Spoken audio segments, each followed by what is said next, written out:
Magaalaa Adaamaa kutaa magaalaa Booleetti miseensota poolisii fi tajaajila poolisii hawaasaaf ittisa yakkaa irratti leenjiin kenname. Leenjichi ogeessota kolleejjii poolisii Oromiyaatiin kan kenname yoo ta'u, yakkoota yeroodhaa gara yerootti bifa jijjiirrachaa deeman ittisuu fi nageenya hawaasaa caalmaatti mirkaneessuu irratti kan xiyyeeffatedha.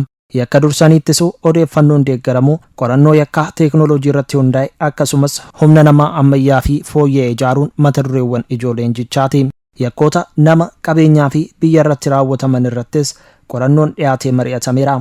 Kolleejjii poolisii Oromiyaatti daayireektarri tajaajila gorsaa fi hawaasaa Koomaandar Abrahaam Mullaa kolleejjiin poolisii Oromiyaa rakkoolee nageenyaa darbanii mul'atan furuu fi ga'umsa qaamolee nageenyaa guddisuuf leenjii bifa garaagaraan kennaa jiraachuu dubbatan. Koomishiniin poolisii Oromiyaa leenjii adda addaa kennaa jira rakkoo kana hiikuudhaaf akka Oromiyaatti jechuudha. Qaamolee olaanaa irraa kaasee hanga dakaatti jechuudha. Itti gaafatamtoota olaanaa irraa kaasee hanga dakaatti mana leenjii galchee akka isaan gahuman tooftaawwan adda addaa akka baratan yeroo waliin kan deemu kennaa jira. Kolleejjiin poolisii Oromiyaas kana waliin wal qabatee digriidhaan, maastarsiidhaan, dippiloomaadhaan akkasumas immoo sagantaa TVTdhaan leenjiiwwan adda addaa kennaa jira.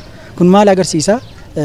Hammam akka irratti hojjetamaa jiru ta'uu isaa agarsiisa jechuudha. Piroojeektii moodel poolisiin hojii irra oolchuunis yakkoonni akka irratan taasisuuf hojii itti galamuus ibsan. Moodel poolisiin jechuun fakkeenya jechuudha.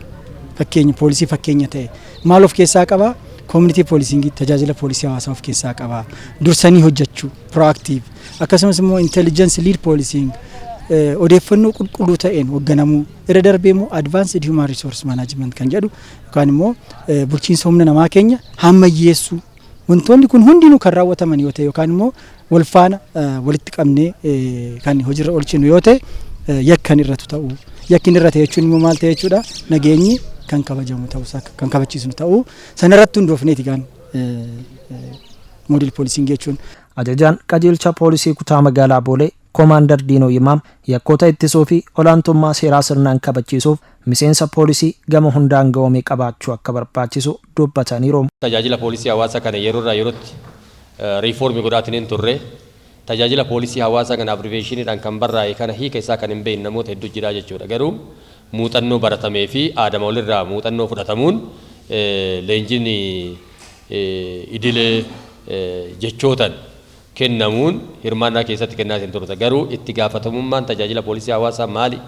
Tajaajila poolisii hawaasaa jechuun mootuu dirqamni isaa maali? Hiikni isaa maali? Faayidaan isaa maali?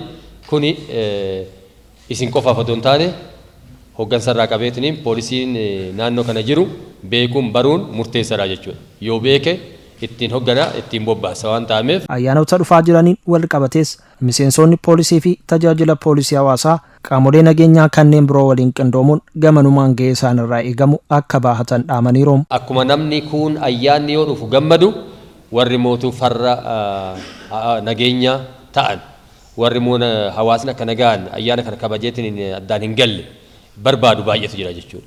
Hattuun hin jira, diinni hin jira, kallattii adda addaatiin. Kanarraa qabameetiin mootuu ayyaanni kun immoo ayyaana guddaadha.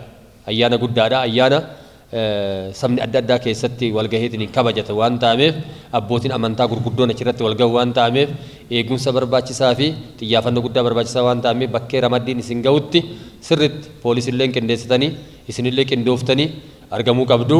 Leenjii kennameen of ga'umsuun hawaasa waliin qindoominaan ni hojjennaan ammoo yaada leenjitootaati. Tajaajilli poolisii hawaasa keessaa bahe hawaasaaf falmallee osoo poolisii hojjetu rakkoo hawaasaallee hawaasaaf falmee jidduu poolisiitiif hawaasa akka daldalaatti hojjeta waan ta'eef kanaaf haalli jiru baay'ee qindoominni bareeda jira fooyya'aadha. Ammas kanas daran immoo haala leenjii kana fudhannee irratti daran gadi buunee hawaasa wajjinis jidduu poolisii hawaasaallee nuti akka tajaajila poolisii hawaasaatti tajaajila poolisii hawaasaa magaalaa Adaamaa keessatti gahee guddaa qaba. Yakka ittisuu wajjin wal qabatee tooftaawwan yakka ittiin ittisuu dandeenyu tooftaawwan hawaasni keenya akkaataa yakka ittisan yoo ittiin barsiisne hawaasni keenya bahee akka ittiin yaaddoo nageenyaa sana sodaa tokko malee bahee akka galu yoo taasisne namnis hawaasnis naannoo isaa karaa nagaa fi tasgabbii qabuun bahee akka eegu yoo taasifame bu'aa guddaa fi yakka sirrisuu hin dandeenya.